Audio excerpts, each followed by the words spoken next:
అపోస్తుల కార్యములు 1వ అధ్యాయము 1 నుండి 11 వచనాలు.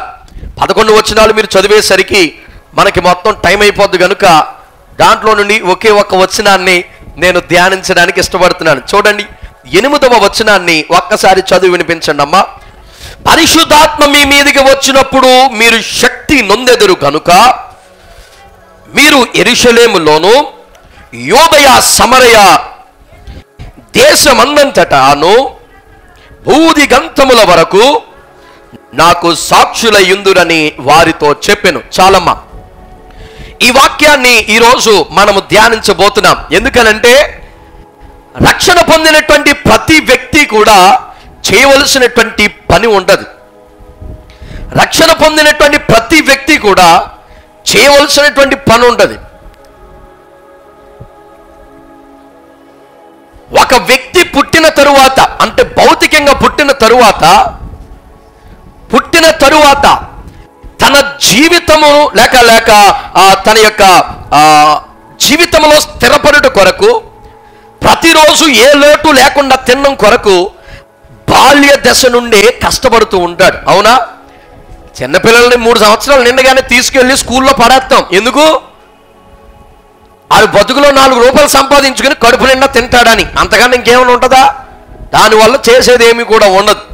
4 రాళ్ళు సంపాదించుకుని తినడం, ఆడిని రేపొద్దున పెళ్ళి అయితే ఆడు కుటుంబాన్ని ఆడికాడి పోషించుకోవాలని చిన్నప్పుడే 3 సంవత్సరాలు నిండిన తరువాత ఆ చంటి పిల్లని తీసుకువెళ్ళి స్కూల్లో పడేస్తాం. ఆడికి పెళ్లి వయసు వచ్చే వరకు చదువుకుంటూ ఉంటాడు, కష్టపడాలి, ఆడ పని చేయాలి. చేయకపోతే వాడికి కడుపు నిండా తినడానికి ఆహారం దొరకదు. ఆహారం తినకపోతే శరీరంలో బలం ఉండదు. బలము లేకపోతే రోగాలు వస్తాయి. రోగాలు వచ్చినప్పుడు దాన్ని ఎదుర్కొనేటువంటి శక్తి, దాన్నే ఇమ్యూనిటీ పవర్ అంటారు, అది బాడీలో లేనందువలన ఆ వ్యక్తిని బాగా కృంగదీసి వాడు మరణిస్తాడు. ఇది జరుగుతుంది. దీని నుండి తప్పించుకోవడం కొరకు చిన్నప్పటి నుండే ప్రతి మనిషి కష్టపడడం ప్రారంభిస్తాడు. పుట్టిన తరువాత కష్టపడక తప్పదు. కష్టపడకపోతే చావు తప్పదు. కనుక పుట్టినటువంటి వ్యక్తి ఏ విధంగా కష్టపడతాడో రక్షించబడినటువంటి వ్యక్తి కూడా ఆ విధముగానే పని చేయాలి. లేకపోతే చచ్చిపోతాడు. బలం ఉండదు. పని చేయకపోతే ఆహారం ఉండదు, బలం ఉండదు. బలం లేకపోతే ఏదొక రోగం, పాపము రూపైన ఏదొక రోగం అంటుకుంటుంది. ఆ తరువాత మనిషి ఆత్మీయంగాను భౌతికంగాను మరణిస్తాడు. గనుక పుట్టినటువంటి వాడు తన యొక్క భవిష్యత్తు కొరకు ఏ విధముగా పని చేయాలో, కష్టపడి పని చేయాలో, మారు మనసు పొందినటువంటి వాడు, రక్షణ పొందినటువంటి వ్యక్తి, ఆ వ్యక్తి స్త్రీ అయినా సరే పురుషుడైనా సరే తప్పకుండా పని చేయాలని ప్రభు లేఖన భాగంలో రాయించారు. దేవుడు ఆది నుండి కూడా పని చేయమని, కష్టపడమని మనుషులకు చెప్తూ ఉన్నాడు. ఆ విధముగానే రక్షణ పొందిన మనము ఎక్కడతో నాకు ఇంకా అంతా కూడా అయిపోయింది, నేను చక్కగా మందిరానికి వెళ్ళి ఉద్యోగం చేసుకుంటే అంతే, ఇంకా నాకు సరిపోద్ది, నేనేమి చెయ్యవసరం వద్దని చాలా మంది అనుకుంటారు. ఈ సమయంలో నేను ఒక ప్రశ్నను మీకు వేయాలని ఆశపడుతున్నాను. ఏమిటంటే, దేవుని పని అంటే ఏంటో ఎవరైనా చెప్పగలరా? Do you have any clarity? రక్షణ పొందిన వారు అమ్మా, దేవుని పని అంటే ఏంటి? మందిరానికి రావడమా? చాలాసార్లు మనం అనుకుంటాం, మీతో పెట్టుకుంటే టైం అయిపోద్ది, నేనే చెప్పేస్తాను చూడండి. చాలాసార్లు మనం అనుకుంటాం మందిరానికి వస్తే దేవుని పని చేసినట్టే, పక్కనున్న కోటాలకు వెళ్తే దేవుని పని చేసినట్టే, లేక ఉపవాస ప్రార్థనలకు వస్తే క్రమం తప్పకుండా ప్రభువులలో పాలు పొందితే దేవుని పని చేసినట్టే అని అనుకుంటాం. మీకు ఒక ఉదాహరణ చెప్తాను చూడండి, మీకు అర్థమయ్యేలాగున. స్కూల్లో ఒక పిల్లోడు ఉన్నాడు. ఆడ ఒక కోర్సు నేర్చుకోవాలి. ఒక ఉద్యోగం చేయాలనుకో కోర్సు నేర్చుకుంటాం మనం చదివేటప్పుడు. అది ఎంత ఎదిగినా సరే కొంతమంది డిగ్రీల తర్వాత డిగ్రీలు చేస్తూ ఉంటారు. డిగ్రీల తర్వాత డిగ్రీలు చేస్తూ ఉండి అది ఎంత వయసు వచ్చినా చదువుకుంటూనే ఉన్నాడు అనుకో, అడిగాను డబ్బులు వస్తాయా?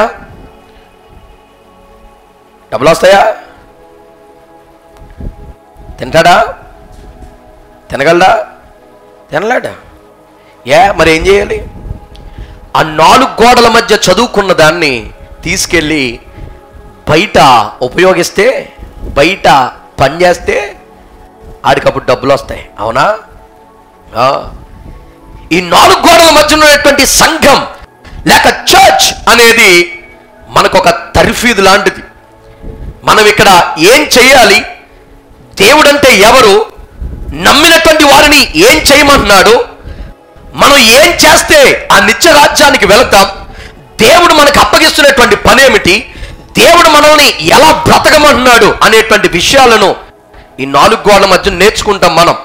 దాన్నే కోర్స్ అంటారు, లేకపోతే తర్ఫీద్ అంటారు, లేక చదువుకోవడం అంటారు, లేకపోతే ఒక బైబిల్ స్టడీ అని కూడా మనం పిలవచ్చు. దేవుని మందిరానికి వచ్చినా, సభలకు వెళ్ళినా, ఉపవాస ప్రార్థన కూటాలకు వచ్చినా ఒక తర్ఫీదు గున్నా మనం వెళ్తున్నాం అని లెక్క. కానీ ఎక్కడ పని చేస్తున్నావు? పని చేయాలి అంటే నువ్వు నేర్చుకున్నది, నువ్వు విన్న వాటిని, కన్న వాటిని దేవుడు ఏం చేయమన్నాడు? బయటికి వెళ్ళి ప్రచురించమన్నాడు. హల్లెలూయా. నువ్వు దేవుని పని చేయడం అంటే మందిరంలో విన్న వాటిని బయటికి వెళ్ళి నీ ఇరుగు పొరుగు వారికి చెప్పి ఆ సువార్తను వారిని వినిపింప చేయడమే దేవుని పని చేయడం. హల్లెలూయా. ఇప్పుడు చెప్పండి, మీలో ఎంతమంది దేవుని పని చేస్తున్నారు? రక్షించబడిన తరువాత మందిరానికి రావడమే దేవుని పని చేయడం అనుకుంటున్నాం మనం. కానీ దేవుని పని చేయడం కాదు, నేర్చుకోవడం అంతే. దేవుడు పాటించమన్నాడు, పాటిస్తున్నాం. వినమన్నాడు, వింటూ ఉన్నాం. కానీ దేవుని కొరకు మనం ఏమీ కూడా చేయడం లేదు. చెయ్యాలి అంటే మనం బయటికి వెళ్ళి సువార్తను ప్రకటించాలి. హల్లెలూయా. ఆ సువార్తను ప్రకటించేదే మనము పెట్టబోయేటువంటి మహాసభలు. హల్లెలూయా. ఈ మహాసభలకి దేవుని బిడలమైనటువంటి మనమందరము ఏం చేయాలో తెలుసా? మన ఇరుగు పొరుగు వారందరికీ కూడా మనం ఎలాగా చెప్పలేం. అవునా? ప్రతిరోజు మీరు వెళ్ళి మీ పక్కన వాళ్ళు వాక్యం చెప్తున్న వారు ఎవరైనా ఉన్నారా? మన పనులు చేసుకోవడానికే 24 గంటలు సరిపోవడం లేదు మనకి. రాత్రిపూట కూడా పనులు చేసేవారు ఉంటారు కొంతమంది. మన పనులు చేసుకోవడానికి 24 గంటలు సరిపోవట్లేదు. పక్కనోడి దగ్గరికి వెళ్ళి మనం దేవుడి గురించి 4 మాటలు ఎక్కడ చెప్తాం? అందుకని దేవుడిచ్చినటువంటి సంఘము ద్వారా దేవుడిచ్చినటువంటి అవకాశమును మనం సద్వినియోగం చేసుకుని, మనము చెప్పకపోయినా చుట్టుపక్కల ఉన్న వారందరినీ కూడా మనము ఇరుగు పొరుగు వారందరినీ కూడా తీసుకుని వచ్చి సువార్తను వినిపింప చేయడం కూడా దేవుని కొరకు పని చేయడమే. హల్లెలూయా. హల్లెలూయా. నువ్వు కన్న వాటిని, విన్న వాటిని, అయ్యా మొన్న మా మందిరంలోకి వచ్చారు ప్రవక్త గారు, మా జీవితాల్లో ఏమున్నాయో అవన్నీ కూడా చెప్పారు, ఎలా బ్రతకాలో కూడా మాకు చెప్పారు, ఏ విధముగా ఆశీర్వాదం పొందగలమో చెప్పారు. వాటన్నిటినీ కూడా మేము చేశాం. శోధన వస్తుందన్నారు, వచ్చింది. జయించగలమన్నారు, జయించాం. ఇదిగో నేనే నిలువెత్తి సాక్షిని. మీరు కూడా రండి, మీ బాధలన్నిటినీ కూడా ఆ దేవుని దగ్గర మీరు పెడితే దాసుల ద్వారా మాట్లాడి దేవుడు సమస్తమును కూడా సరిచేయగలిగినటువంటి వాడని ఆ మాటలైన వారితో చెప్పి సభాస్థలమున వరకు మనము నడిపించాలి. హల్లెలూయా. అది దేవుని కొరకు నువ్వు చేసేటువంటి పని. సభలలో నువ్వు చేసేటువంటి పరిచర్య దేవుని కొరకు చేసేటువంటి పని. హల్లెలూయా. అందుకని దేవుని నమ్మినటువంటి మనకు దేవుడిచ్చినటువంటి పని ఏమిటంటే ఆయన చెప్పినటువంటి పనిని మనము జరిగించడమే ఆయన మనకు విధించినటువంటి వర్క్ అన్నమాట. హల్లెలూయా. హల్లెలూయా. కనుక ఈరోజు దేవుని యొక్క పనిని మనము చేస్తాం. ఓకే, మేము చేస్తామండి. కొంతమంది అనుకుంటారు, అయ్యా మనము చదువు లేనటువంటి వారము, లేకపోతే మేము ఉద్యోగాలు చేసుకునేటువంటి వారము, మాకు ఏమీ కూడా తెలియదు, జ్ఞానహీనులము, మాకేమీ కూడా రాదు, ఎలా మరి అనుకుంటే దేవుడు అంటూ ఉన్నాడు, నువ్వు ఓకే అని చెప్తే నేను కొన్ని ఇస్తా. వాటి ద్వారా నీవు వెళ్ళి అనేక మంది దగ్గర స్వార్థను లేక నా పనిని నువ్వు చేయొచ్చు. నా పనిని చేయడానికి దానికి కావలసినవన్నీ కూడా నేనే నీకు సమకూరుస్తానని దేవుడు సెలవిస్తున్నాడు. అసలు దేవుడు ఏమిస్తున్నాడో ఈరోజు మన వాక్యంలో నుండి చూద్దాం. 3 విషయాలు నేను చెప్పి అతి త్వరగా ముగిస్తాను. చూడండి, మొట్టమొదటిగా మనము చదువుకున్నటువంటి వాక్యంలోనే మొట్టమొదటిగా దేవుని పని చేయడానికి దేవుడు మొట్టమొదటిగా మనకి ఇస్తున్నటువంటి ఆ యొక్క ఆశీర్వాదమో లేకపోతే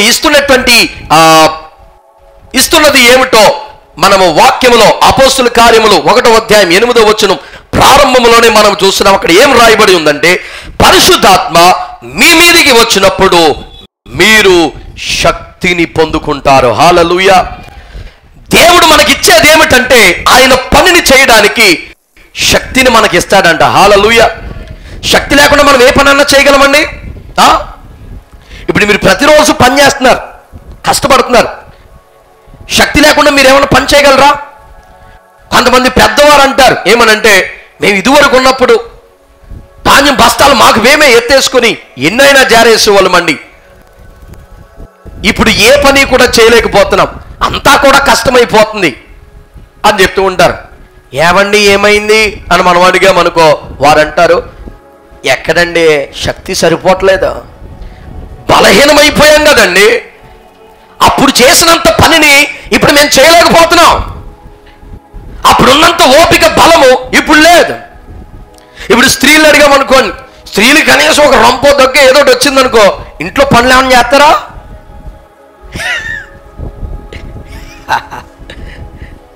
ఏమైనా చేస్తారా? చేయరు. అయ్యి బాబు నాకు రొంపట్టేసింది, ఒళ్ళని రొంపట్టేస్తే ఒళ్ళంతా నొప్పులు వచ్చేసినాయి అమ్మా, రొంపట్టేసింది, తలపోటు వచ్చేస్తుంది, ఒళ్ళని నొప్పులు వచ్చేసినాయి, అదిగో ఇల్లు నువ్వే తుడిసే, నీళ్లు నువ్వే పట్టే, పిల్లల్ని స్కూల్కి నువ్వే పంపించే, వంటకి ఏంటి నేను చేయలేను, మంచం మీద లేవలేకపోతున్నాను, ఓ బెల్లు తెచ్చేసి వత్తు ఎక్కడండి పాలకొల నుండి బిర్యానీ ఏదో, అయ్యి బాబా బాగాలేదన్నావు కదా, అదే మసాలాలు అవి తింటే మొత్తం పోద్దంట, మరి డాక్టర్ చదువు వచ్చింది ఇప్పుడు, మరి ఏమా డాక్టర్ చదివేసి వచ్చింది, బిర్యానీ తింటేనంటే మొత్తం వేడికి పోద్ది, ఆ వేడికి ఇంకా పెరిగిపోద్ది, ఎక్కడ లేని బాధ. ఇలా చేస్తూ ఉంటారు, అవును కదా, మీరు చేస్తారు, అందుకని అంత గట్టిగా నవ్వుతున్నారు. ఎందుకు అంటే బలహీనం. దేవుడు కూడా చెప్పాడు, స్త్రీ బలహీనమైన ఘటం, బలహీనత పొందుతూ ఉంటాం, ఇంట్లో పనులు కూడా చేయలేం. మనము పని చేయాలంటే మనకు కావాల్సింది ఏంటంటే బలము కావాలి, శక్తి కావాలి. దేవుడు అంటున్నాడు, నా పని చేయడానికి కూడా బలం అవసరమేనయ్యా, కనుక ఆ బలాన్ని నేను ఇస్తాను. నేను ఇచ్చేటువంటి బలం నువ్వు తినడం వల్ల వచ్చేది కాదు. మన యూట్యూబ్లో చూస్తే 2 చేతులతో తినేస్తూ ఉంటారు, మరి మీరు ఎలా తిన్నారో నాకు తెలియదు, కానీ కొంతమంది 2 చేతులతో మొత్తం కుక్కుని తినేస్తూ ఉంటారు, కొంతమంది రోజుకి 4 సార్లు తింటూ ఉంటారు, 4 సార్లు తింటూ ఉంటారు, కొంతమంది రోజుకి 5 సార్లు తింటూ ఉంటారు. నువ్వు ఎన్నిసార్లు అన్నా తిని తప్పేమి లేదు, నువ్వు సంపాదించుకుంటున్నావు, నువ్వు కడుపు నిండా తింటున్నావు, తప్పేం లేదు. కాకపోతే నువ్వు తినిన ద్వారా వచ్చేటువంటి బలము కానీ, నీ చదువు ద్వారా నీకు వచ్చినటువంటి తెలివితేటలు అనేటువంటి బలము కానీ, నీ యొక్క జనసమూహము ద్వారా వచ్చేటువంటి మంది బలము కానీ, ఏ బలము దేవుని యొక్క పనిని చెయ్యలేదు. దేవుని పనిని చెయ్యాలి అంటే కావలసింది దేవుని యొక్క ఆత్మ. ఎప్పుడైతే ఆ పరిశుద్ధాత్మ మీ మీదకి వస్తుందో, ఆ ఆత్మ మీకు శక్తిని అనుగ్రహిస్తుంది, ఆ శక్తి ద్వారా నా పనిని మీరు చేయగలరు. హల్లెలూయా. ఇప్పుడు మన ముందున్నటువంటి దేవుని పనిని, మన ముందున్నటువంటి ఆ భారభరితమైనటువంటి దేవుని యొక్క పరిచర్యను చేయాలి అంటే సంఘానికి కావలసింది డబ్బు కాదు, సంఘానికి కావలసింది మంది బలము కాదు, సంఘానికి కావలసింది దేవుని యొక్క ఆత్మ ద్వారా వచ్చేటువంటి బలం, దేవుడిచ్చేటువంటి శక్తి. అది ఏ విధంగా మనకు వస్తుందంటే ప్రార్థనా విజ్ఞాపన ద్వారా. దేవుడు చెప్పాడు, శిష్యులు భయపడిపోతున్నారు, ఎవ్వరు కూడా బయటికి రాలేకపోతున్నారు. దేవుడు అన్నాడు, ఒరేయ్ మీరు లోపలికి వెళ్ళండి, వెళ్ళి నా కొరకు ఆత్మ కొరకు మీరు కనిపెట్టండి అనగా అందరూ కూడా మేడగదిలోనికి వెళ్ళిపోయారు. మేడగదిలోనికి వెళ్ళి ఆ శక్తితో ప్రార్థన చేస్తూ ఉన్నారు. కళ్ళు తెరవడం లేదా, అందరూ కూడా దేవుని యొక్క సన్నిధానములో, ప్రభువా నీ శక్తి మాకు కావాలి, మీ బలము మాకు కావాలి. ధైర్యము లేదయ్యా, బలము లేదయ్యా, వణికిపోతున్నామయ్యా, కలవలు పడిపోతున్నాము, ఏం చేయాలో తెలియడం లేదు, మాకు శక్తినివ్వా, మాకు ధైర్యాన్నివ్వా, ఆలోచన జ్ఞానమునివ్వా, మాట మాన్యము కలిగిన వాడమయ్యా, చేపలు పట్టుకునే వాడమయ్యా, వారమయ్యా, ఎందుకు పనికిరాని వారమయ్యా, ఎంతో మాకు ఎలా మాట్లాడాలో కూడా తెలియదంటే దేవుడు అన్నాడు, మీరు వెళ్ళి కనిపెట్టండి, ప్రార్థన చేయండి అంటే ఆసక్తితో సంఘము ప్రార్థన చేయడం మొదలు పెట్టింది. ఆ మేడగదిలో శిష్యులతో పాటు కొంతమంది కూడి ఎప్పుడైతే ఆసక్తితో కన్నీటితో ఉపవాసం ఉండి ప్రార్థన చేస్తున్నారో దేవుని యొక్క ఆత్మ వారి మీదకి దిగి వచ్చిందంట. హల్లెలూయా, హల్లెలూయా. ఎప్పుడైతే దేవుని ఆత్మ వారి మీదకి దిగి వచ్చిందో వెంటనే వారు ఏం పొందుకున్నారు? నూతనమైనటువంటి బలం. హల్లెలూయా, హల్లెలూయా.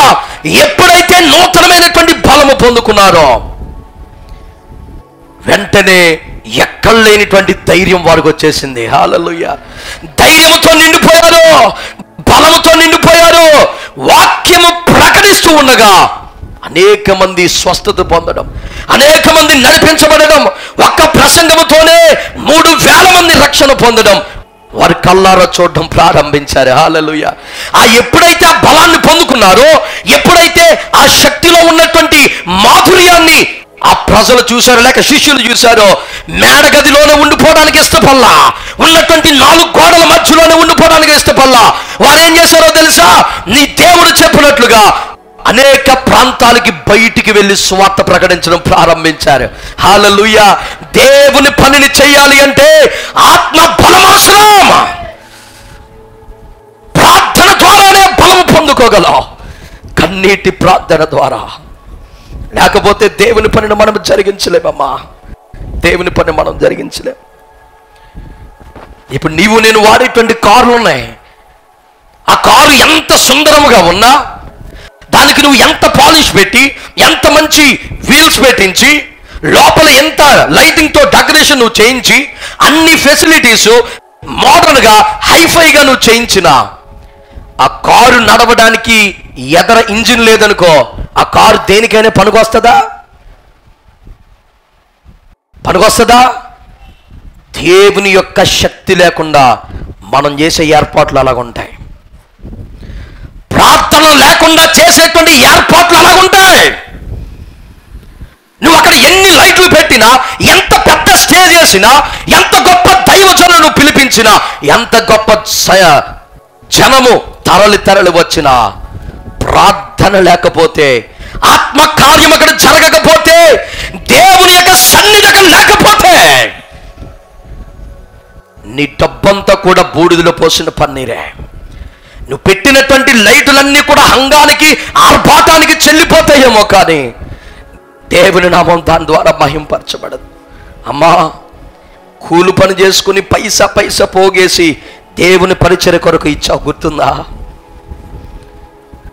నువ్వు ఇచ్చినటువంటి ధనము నీ నెల రోజుల కష్టార్జితం, అది ఏ పైసా వ్యర్థము కాకుండా దేవుని మహిమ కొరకు ఉపయోగపడాలి అంటే డబ్బులు ఇస్తేనే సరిపోదు, ఏర్పాట్లు చేస్తేనే సరిపోదు, ప్రార్థన కూడా చేయాలమ్మా, కన్నీటితో ప్రార్థన చేయాలమ్మా, దేవుని యొక్క శక్తిని పొందుకోవాలమ్మా. ఆ శక్తిని పొందుకుంటేనే దేవుని యొక్క కార్యాన్ని చూస్తాము. ఆ శక్తిని పొందుకోకపోతే దేవుని యొక్క పనిని మనము చేయలేము. హల్లెలూయా. ఇక్కడ దేవుడు అంటూ ఉన్నాడయ్యా, రక్షణ పొందినటువంటి నీవు నా పని చేయాలి. నా పని నువ్వు చేయడానికి నీకు శక్తి అవసరం. నువ్వు కనిపెట్టి ప్రార్థన చేయి, నేను దాన్ని ఇస్తాను. హల్లెలూయా, హల్లెలూయా. అంత మాత్రమే కాదు, దేవుని ఆత్మ పొందుకున్న తరువాత కూడా శిష్యులు చేసిన పని ఏమిటో తెలుసా? ఇంక మేము పొందేశాం అని అక్కడతో సరిపెట్టలేదు. వాక్యాన్ని మనం జాగ్రత్తగా గమనించినప్పుడు పదే పదే అగైన్ అండ్ అగైన్ వారు దేవుని యొక్క సన్నిధానంలో ఆత్మ చేత నింపబడుతూనే ఉన్నారంట. హల్లెలూయా. అమ్మా, దేవుని ఆత్మ చేత నువ్వు ఒకసారి నింపబడ్డావు, ఇప్పుడు చల్లారిపోయావు. ఎందుకో తెలుసా? దేవుని ఆత్మ చేత మండించబడేటువంటి నీవు ఈ కడవరి దినాల్లో ప్రారంభంలో బాగానే ఉన్నావు, కానీ అంచె దినాలకు వచ్చేసరికి ఆరిపోయావు. ఎందుకో తెలుసా? పదే దేవుని ఆత్మ చేత నింపబడడం మానేశావు. నువ్వు నింపబడిన వాడివైనా పదే నువ్వు దేవుని ఆత్మ చేత నింపబడాలి. హల్లెలూయా, హల్లెలూయా. అప్పుడే దేవుని యొక్క కార్యాలను మనం చూడగలం. శిష్యులు కూడా ఆ విధముగానే దేవుని యొక్క కార్యాలు జరిగించడం మనం చూస్తున్నాం. హల్లెలూయా. 2 చేతులు పైకి దేవుని బిగ్గరగా స్తోత్రం చెల్లిద్దాం. హల్లెలూయా, హల్లెలూయా. రెండవదిగా, మొట్టమొదటిగా దేవుడు మనకేమిస్తాడు? తన శక్తిని ఇస్తాడు తన పనిని చేయుట కొరకు. రెండవదిగా దేవుడు మనకి ఏమిస్తాడంటే అదే 8వ అధ్యాయం. అదే 8వ అధ్యాయము చివరికి మనం చూసుకుంటే దేవుని యొక్క ఉద్దేశము నెరవేర్చుటకు ఆయన మనల్ని నడిపిస్తాడంట. దేవుని యొక్క పర్పస్ని, దేవుని యొక్క ఉద్దేశాన్ని నెరవేర్చుట కొరకు మనల్ని గైడ్ చేస్తూ నడిపిస్తాడంట దేవుడు. హల్లెలూయా. అందుకనే చూడండి, ఆయన లాస్ట్కి వచ్చేసరికి అన్నాడు, భూదిగంతముల వరకు మీరు నాకు సాక్షులై ఉంటారు. హల్లెలూయా, హల్లెలూయా. అమ్మా, దేవుడు తన యొక్క ప్రణాళికను, తన ఉద్దేశాన్ని ఏ విధముగా నడిపించుకుంటూ మనల్ని గైడ్ చేస్తూ నడిపిస్తూ తన యొక్క పనిని జరిగించుకుంటాడో తెలుసా? To be a witness. తనకి సాక్షులుగా దేవుడు మనల్ని చేస్తాడంట. హల్లెలూయా. దేవుని బిడలమైనటువంటి మనము దేవునికి ఏ విధంగా ఉండాలని కోరుతున్నాడంటే సాక్షులుగా మనం ఉండాలి. భూదిగంతముల వరకు అని అన్నాడు దేవుడు. ఏమన్నాడమ్మా? భూదిగంతముల వరకు అంటే అర్థం ఏంటి? ఎవరైనా చెప్పగలరా? What is the meaning of ends of the earth? భూదిగంతముల వరకు అంటే, భూదిగంతముల వరకు నాకు సాక్షులై ఉంటారు అంటే ఈ ప్రపంచంలో ఎక్కడికి వెళ్ళినా నువ్వు ఎలా ఉంటావు? దేవునికి సాక్షిగా ఉండాలని దేవుడు కోరుతూ ఉన్నాడు. ఈ మధ్య నేను ఒక ఆయనతో మాట్లాడాను. అంటే ఆయన విదేశాల్లో ఉన్నాడు. ఫోన్ చేశాను, మన సంగబిడ్డే. ఫోన్ చేస్తే నేను అన్నాను, రే బాబు, మీరు విదేశాలు వెళ్ళారు, మీరు వచ్చినప్పుడల్లా మన విదేశంలో మన ప్రజలు చాలామంది ఉన్నారు. ఇంచుమించు 50 మంది 70 మంది ఉన్నారంట విదేశాల్లో, మనోళ్ళు, మన సంఘం నుంచి వెళ్ళిన వాళ్ళు. లెక్కనా తెలీదు. వాడు చెప్తున్నాడు, ఇంతమంది ఉన్నారు, వచ్చినప్పుడల్లా గ్రూప్ క్రియేట్ చేస్తాం, మన వాక్యాలన్నీ దాంట్లో పెట్టమని నువ్వు చెప్తున్నావు కదా. మరి సభలు వచ్చినాయి, సభల కొరకు ఈ మన ప్రతిరోజు లైవ్ ఇస్తారు, ఇవన్నీ కూడా పంపడం కొరకు మనకి మన పాంప్లెట్ అవన్నీ కూడా మన వాళ్ళ దగ్గరికి మరి ఎలాగ మన వాళ్ళు పంపించలేరు కనుక మేము గ్రూప్ క్రియేట్ చేస్తే దాంట్లో పెట్టడానికి, మన సంఘ సమాచారాలన్నీ కూడా తెలియపరచడానికి బాగుంటుంది కదా, తయారు చేయరా బాబు అన్నాను. అన్నాడు, అయ్యా మునుపుట్లాగా లేదండి పరిస్థితి. అందరూ ప్రైవేట్ లైఫ్ని కోరుకుంటున్నారు. పాత నెంబర్లు అన్నీ కూడా తీసేశారు. ఇప్పుడు అందరూ కొత్త నెంబర్లో వాడుతున్నారు. అక్కడి ఎవరి నెంబర్ ఎవరికి తెలియదు. గమ్ముని ఎక్కడైనా సెలవు వచ్చినప్పుడు బయటకు పంపిస్తారు. అప్పుడు బయట ఎదురవుతే నెంబర్ మార్చేసారని ఇవి ఇలాగా మన సంఘం కొరకు చేయాలి అంటే ఇస్తాను అంటున్నారు. కానీ ఎవరు కూడా నెంబర్లు ఇవ్వడానికి ఇష్టపడడం లేదు. ఎందుకంటే మన ఊర్లో ఉంటే వాళ్ళకు ఫ్రీడమ్ ఉండదు. ఈ దూరానికి ఇక్కడికి వచ్చేసరికి ఎవరితోనూ కనెక్షన్ పెట్టుకోకుండా సెపరేట్గా ఉంటే వారు ఫ్రీగా ఉండొచ్చు. ఏం చేసినా ఎవరికి తెలీదు. వారు ఎంత విచ్చలవిడిగా ఉన్నా ఇక్కడ ఇంట్లో వాళ్ళకి తెలీదు, అక్కడక్కడ ఉన్న వారికి తెలియదు. అందుకని ఎవరితోనూ కనెక్షన్ లేకుండా నెంబర్లన్నీ మార్చేసి ప్రైవేట్గా ఉండడానికి ఇష్టపడుతున్నారని మనోడు చెప్పాడు. చెప్పిన తర్వాత సర్లేరా బాబు, ఇంకేదో ఒకటి చేసుకోండి, అయితే మేము ఇలా లైవ్ వస్తుంది, నీకు ఎవరైతే కాంటాక్ట్లో ఉన్నారో వారికి నువ్వు పంపించు, సభల కొరకు అక్కడ ఉన్న వాళ్ళందరూ కూడా ప్రార్థన చేయండి అని చెప్పాను. ఆ వ్యక్తులు ఇక్కడ ఆ విదేశాల నుండి మందిరంలోనికి వచ్చినప్పుడు వాళ్ళు ఎలా ఉంటారో తెలుసా? మంచి పరిశుద్ధులా ఉంటారు. వారు చెప్పే మాటలు నిజంగా మనకి అయ్యి బాబోయ్, ఇటు విదేశాలు వెళ్ళినా దేవుని మాత్రం ఇంత ప్రేమించేస్తున్నాడేంటి? మందిరం పక్కనే ఉన్న వారికి అసలు దేవుని పట్ల ఆసక్తి లేదు, ప్రేమ లేదు, ఏమీ లేదు. ఇది ఎక్కడో దేశం దాటి వెళ్ళిపోయి దేవుని మీద ఇంత ప్రేమను ఇప్పుడు కొరకు కూడా వదిలిపెట్టలేదు అని మనం అనుకుంటాం. వాళ్ళు ఇక్కడికి వచ్చి ఇచ్చే కలరింగ్ అలాగా ఉంటుంది. కానీ ఒక్కసారి ఇక్కడి నుంచి ఫ్లైట్ ఎక్కి అక్కడికి ఎగిరిపోయారంటే వాళ్ళ భక్తి కూడా మేఘాల్లో ఎగిరిపోతుంది. దారుణమైనటువంటి జీవితాలు, దారుణమైనటువంటి అలవాట్లు, దారుణమైనటువంటి హేయమైనటువంటి కార్యాలు, విచ్చలవిడితనము, వీటన్నిటికి కూడా కొంతమంది, అందరూ కాదు కొంతమంది అలవాటు పడిపోతూ వారి సాక్ష్యాన్ని ఏం చేసుకుంటున్నారు? పోగొట్టేసుకుంటున్నాను. అమ్మా, బూదిగంతముల వరకు మనం ఎలా ఉండాలి? సాక్షులుగా ఉండాలి. దేవునికి సాక్షిగా మనం ఉంటేనే దేవుని పనిని మనం చేయగలం. నీ ఇరుగు పొరుగు వారి దగ్గర నీకు మంచి సాక్ష్యం ఉండాలి. వారు చెప్పుకోవాలి, రే ఫలానా వ్యక్తి లేక ఫలానా సహోదరి ఇదివరకు వారి జీవితం చూస్తే పరమ చండాలమురా, కానీ మందిరంకి వెళ్ళిన తర్వాత, రక్షించబడిన తరువాత మందిరముని విడిచిపెట్టడం, లేకపోతే మందిరం విడిచిపెట్టదు, ప్రతి ఆదివారం వెళ్ళిపోతారు. ఎంతో భక్తిగా, ఎవరిని ఏమనకుండా ఒక మంచి ఆత్మీయ జీవితాన్ని జీవిస్తూ ఉన్నారు. మనం బతికితే మారితే గనక ఆవిళ్లే మారిపోవాలి, లేకపోతే ఆయనలో మారిపోవాలి. బతికితే అలాంటి బ్రతుకుని బతకాలి ఎప్పటికైనా మనం అని నీ చుట్టుపక్కల ఉన్నవారు నీ కొరకు సాక్ష్యాన్ని, అలాంటి సాక్ష్యాన్ని నువ్వు సంపాదించుకున్నావు అనుకో, దేవుని పని కొరకు ఎక్కడైనా మనకి సంఘానికైనా సభలకైనా నువ్వు ఆహ్వానించినప్పుడు నీ సాక్ష్యాన్ని బట్టి వారు పరుగెట్టుకుంటూ వస్తారంట. హల్లెలూయా. ఇక్కడ మన సాక్ష్యమే బాగోకుండా మనం ఎంతమందిని పిలిచిన వారు వస్తారా? రెస్పాండ్ అవుతారా? నో. అందుకనే దేవుడు అంటూ ఉన్నాడు, ఎప్పుడైతే మీరు శక్తిని పొందుకుంటారో భూదిగంతముల వరకు నాకు సాక్షులుగా మీరుంటారు. హల్లెలూయా. అందుకనే చూడండి ఒకసారి 126వ కీర్తన 5-6 చరణాలు. 126వ కీర్తన. కన్నీళ్లు విడుచుచు విత్తువారు సంతోషముతో పంట కోసెదరు, పిడికిడు విత్తనములు చేత పట్టుకొని ఏడ్చుచు పోవు విత్తువాడు సంతోష గానము చేయుచు పనులు మోసుకొని వచ్చును. హల్లెలూయా. అమ్మా, దేవుని పనిని చేసేటువంటి మనము కన్నీటితో, ఎప్పుడైతే కన్నీటితో మనం విత్తుతామో సంతోషముతో పంటను కోస్తామంట. దేవుని పరిచర్యలు మనం ఎప్పుడూ కూడా కన్నీటితో దేవుని సన్నిధానములు, ఆయన పాదాలు మనం తడుపుతూ ఉండాలి. హల్లెలూయా.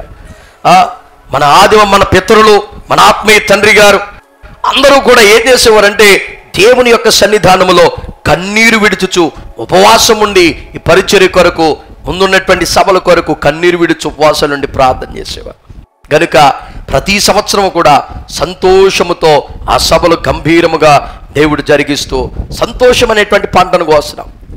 ఎవరొక రక్షించబడి మందిరంలో చేర్చబడడం, ఆసక్తిగా దేవునిలో చుట్టుపక్కల ప్రాంతం అంతా కూడా బలపరచబడడం, ఇదంతా కూడా మనకంతో సంతోషం.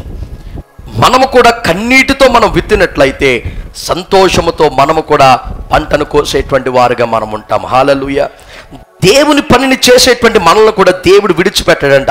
మనకి రావలసినటువంటి బహుమానమును దేవుడు మనకి ఇచ్చేటువంటి వాడై ఉంటాడని దానియేలు గ్రంథము 12వ అధ్యాయము 3వ వచనంలో మనం చూస్తాం. ఒకసారి చదవండి. అది, ఆ నీతిమంతులైతే ఆకాశ మండలములోని జ్యోతులను పోలిన వారై ప్రకాశిస్తారు. నీతి, ఇది మాత్రం జాగ్రత్తగా వినండి, నీతి మార్గమును అనుసరించి నడుచుకొనినట్లు ఎవరు అనేకులను త్రిప్పుతారో వారు నక్షత్రముల వలె ప్రకాశిస్తారంట. హల్లెలూయా. చాలాసార్లు చాలామంది లోకంలో చెప్పడం మనం వింటాం. ఏమనంటే, నేను చచ్చిపోయినా సరే అందరు గుండెల్లో నిలిచిపోయి ఉండాలి అని అంటారు. అది అయ్యే పనా? ఏమండే, నేను చనిపోయిన తరువాత అందరు గుండెల్లో ఇంకా బతికే ఉండాలి అని అంటారు. అది అయ్యే పనా? అవదా? మనం అనుకుండగానే ఎక్కడ అవుద్ది? ఇప్పుడు నువ్వు ఎంత మంచి చేసినా, ఎంతమంది గుండెల్లో ఉండిపోవాలని చూసినా చిరస్థాయిగా మహా అయితే ఒక జనరేషన్కి ఉంటాం. ఇప్పుడు నేను బాగా మంచి చేశాను అనుకోండి, నేను చచ్చిపోతే మీరందరూ నన్ను గుర్తుపెట్టుకుంటారు. ఇప్పుడు సండే స్కూల్ పిల్లలు ఉన్నారు కదా, చిన్న చిన్న వాళ్ళు, వాళ్ళకి నేను తెలుస్తానా? చాలాసార్లు చాలామంది అనుకునేది ఇదే, బతుకున్నప్పుడు మంచిగా బ్రతికి అందరు గుండెల్లో ఉండిపోవాలి. అందరు గుండెల్లో ఎప్పుడు ఉంటావో తెలుసా? ఇక్కడ దేవుడు చెప్తున్నాడు, ఎవరైతే అనేక మందిని దేవుని వైపు త్రిప్పుదురో వారి ఆకాశములో జ్యోతుల వలె వెలుగుతూ ఉంటారంట. హల్లెలూయా. భక్సింగ్ గారిని ఎప్పుడైనా చూసారా? మీరు చూసారా? బిల్లి గ్రహం గారిని ఎప్పుడైనా చూసారా? చూడలేదు. మనం చూడలేదు, వాళ్ళ ప్రసంగాలు మనం ఎప్పుడు కూడా వినలేదు. కానీ ఎప్పుడైనా వారి కొరకు, వారు చేసినటువంటి పరిచర్య కొరకు, వారు చేసినటువంటి ప్రార్థన కొరకు, వారు చెప్పినటువంటి మాటల కొరకు మనం ఎప్పుడైనా ఉదాహరణగా మనం తీసుకున్నప్పుడు నిజంగా మన ఆత్మీయత మన గుండెంతా కూడా రగిలిపోతూ ఉండదు. అవునా? వారి తరం దాటిపోయింది, వారి పరిచర్య అయిపోయింది, వారు తరము దాటిపోయింది. వారి ప్రసంగం చేసిన ఆ జనాభా అందరూ ఇప్పటికి అందరూ కూడా వెళ్ళిపోయారు, దేవుని రాజ్యానికి వెళ్ళిపోయారు. కానీ ఇప్పటికీ కూడా మన మదిలో వారు ఉంటారు. వారు చెప్పిన మాటలు కానీ, వారి జీవితము కానీ సమస్తము కూడా తేట తెల్లముగా మనం చెప్పుకుంటూ ఆ మాటల ద్వారా బలపరచబడుతూ ఉంటాం. ఎందుకంటే వారు అనేక మందిని దేవుని వైపు త్రిప్పిన వారు గనుక. హల్లెలూయా. నీవు అనేక మంది ప్రజల యొక్క గుండెల్లో నువ్వు ఉండిపోవాలంటే అనేక మందిని దేవుని వైపు త్రిప్పగలిగినటువంటి వాడుగా నీవు ఉండాలి. హల్లెలూయా. కనుక దేవుడు అంటూ ఉన్నాడు, అనేక మందిని త్రిప్పేటువంటి వారు ఆకాశములో జ్యోతుల వలె వెదుగుతారు. అంటే దేవుడు ఒక మంచి స్థానమును ఆ దేవుని యొక్క రాజ్యములో నీకు ఇస్తాడు. హల్లెలూయా. కనుక దేవుడు తన ఉద్దేశ ప్రకారంగా నడుచుటకు తన సాక్షులుగా మనల్ని రెండవదిగా నిలవబెడతాడు. ఇప్పుడు ఆఖరిగా ఏమిటంటే అనేక మందిని ఆకర్షించుటకు మనకి దేవుడు కృపను చూపిస్తాడంట. ఆకర్షణ. అమ్మా, నువ్వు మాట్లాడేటప్పుడు ఆ మాటలకి అవతల వాడు ఆకర్షితుడవి ఇంకా వింటే బాగుంటుంది, ఇంకా ఏం చెప్తాడని ఆసక్తిగా చూస్తూ ఉంటారంట. అది అందరికీ ఉండేది కాదు, అది దేవుడు మనకి ఒక వరముగా ఇచ్చేది. ఇక్కడ వాక్యంలో దేవుడు అంటున్నాడు, మొదటిగా దేవుడు తన శక్తినిస్తాడు, రెండవదిగా తన యొక్క పనిని, తన ఉద్దేశాన్ని నెరవేర్చుట కొరకు ఆయనే మనల్ని తన మార్గంలో నడిపిస్తూ ఒక సాక్షిగా నిలబెడతాడు. మూడవదిగా ఆకర్షించగలిగినటువంటి ఆ యొక్క అనుభవమును, ఆ మాట వాక్చాతుర్యమును కూడా దేవుడిస్తాడు. పేతురు సంగతి మనం చూసుకుంటే చేపలు పట్టేవాడు ఎలా మాట్లాడతాడండి? ఇప్పుడు మీ ఇంటికి ప్రతిరోజు చేపలు అమ్ముకునేవాడు వస్తాడు, బొట్లో కొన్ని చేపలు వేసుకుని సైకిల్ మీద బండి మీద వస్తాడు. ఆడు ఎలా మాట్లాడతాడు? చేపలండి, చేపలు అంటాడు. ఈడెవడరా పిలగరుతున్నాడు, ఎంత జంతువులా ఉన్నాడని ఇంట్లోంచి బయటకు వచ్చి ఆడవైపు ఎగాదిగ 4 సార్లు చూసి సర్లే కొనుక్కుందాలని కొనుక్కుంటాం. వాళ్ళ మాటలు మనకి అంత వినసంపుగా ఉండవు. మనం ఫిషింగ్ హార్బర్ సైడ్ వెళ్ళినా, ఇటు ఈస్ట్ గోదావరి సైడ్ వెళ్ళినా వాళ్ళ మాట ఎలా ఉంటుంది? పల్లి వాళ్ళ మాటలు చాలా, అంటే మనం ఏమనకూడదు, ఆ వాతావరణం అలాగా. ఈ పేతురు కూడా అలాంటి వాడే, జాలరి, పల్లివాడని అర్థం మన భాషలో చెప్పాలంటే. ఆ జాలరి ఏమైనా మాట్లాడగలడా? మాట్లాడ్డా, వారికి కోపం ఎక్కువ ఉంటుంది. పేతురు కూడా అలాంటి వాడే. కానీ ఇలాంటి మాట సరిగ్గా రాలేనటువంటి వాడు, సమాధానం కూడా సరిగ్గా చెప్పలేని, అసలు విద్య అసలు కొంచెము కూడా లేని, చేపలు పట్టుకుని చిన్నతనం నుండి సముద్రంలోకి వెళ్ళి చేపలు పట్టుకుని నమ్ముకోవడం తప్ప ఏం తెలియనిటువంటి పేతురు దేవుని యొక్క శక్తిని పొందుకున్న తరువాత నిలవబడి ప్రసంగిస్తే ఒక్క ప్రసంగానికి 3,000 మంది మారిపోయారు. కానీ ఆయన ఏమైనా చదివాడు? మనకలాగా డిగ్రీలే అని చదివాడా? ఏం చదవలేదు, బైబిల్ కాలేజీ లేదు, ఏం లేదు. చేపలు పట్టుకునేవాడు, దేవుని ఆత్మ పొందుకున్నాడు, ప్రకటించగా 3,000 మంది మారిపోయారు. హల్లెలూయా, హల్లెలూయా. అందుకని ఆ వాక్య పేతురు ప్రకటిస్తూ ఉండగా వాళ్ళ 3,000 మంది కూడా ఎంత ఆసక్తిగా, ఎంత బలంగా వారు వింటే వారు స్పాట్లో రక్షించబడతారు. ఎంతో చదువుకుని వచ్చి మంచి నాలెడ్జ్ ఎత్తుంటే అదిగా నిద్రపోతున్నారు. అది చూడండి అది నిద్రపోతున్నారు. అలా ఉంటుంది. చదువుకున్నవాడు చెప్పే సేవకనే ఆత్మ ద్వారా దేవుని ఆత్మ ద్వారా వారు రగిలించబడినప్పుడు ఆ వాక్కు ఆత్మ ఏం చేసిందంటే అనేక మందిని వినుటకు ఆసక్తిని కలుగజేసింది. హల్లెలూయా. కనుక మనం దేవుని పని చేయాలంటే నువ్వు చదువు ఉండొచ్చు, లేకపోవచ్చు, నువ్వు జ్ఞానం ఉండొచ్చు, లేకపోవచ్చు, ఏమున్నా లేకపోయినా దేవుని యొక్క శక్తి అంటే ఆత్మశక్తి మనకుంటే ఆయన పనిని ఎవరైనా కూడా చేయగలం. హల్లెలూయా. కనుక దేవుని ఆత్మచేత మనం నింపబడి రాబోయేటువంటి దేవుని యొక్క పనిని ఆత్మపూర్వకంగా దైవాత్మతో, దైవాత్మ శక్తితో, బలముతో మనము ఆ పరిచర్యను మనము ఆత్మీయంగా జరిగిద్దాం. అనేక ఆత్మలను దేవుని వైపు త్రిప్పి మన సంఘ బిడ్డలందరము కూడా ఆయన రాకడలో ఆకాశములో మెరిసేటువంటి నక్షత్రములు పోలిన వారిగా మనం ఉందాం. దేవుడు తన వాక్య భాగమును మన వినికిడిలో దీవించి ఆశీర్వదించునుగాక.